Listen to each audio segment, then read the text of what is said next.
Hello दोस्तों, mummy ने भेजा है ऊपर से कपड़े लाने को। देखता हूँ ऊपर जाके दरवाज़ा खुला है या नहीं। भाई खुला है। अब ऊपर चलते हैं।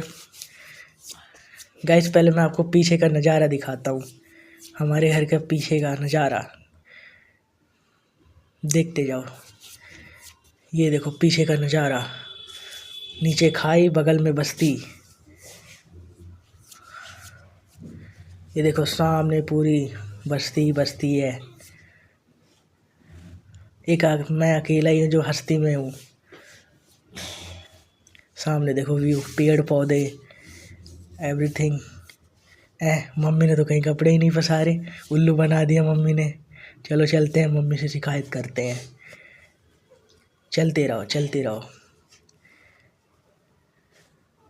इसी के साथ मेरा ब्लॉग ख़त्म होता है। Bye bye, love you.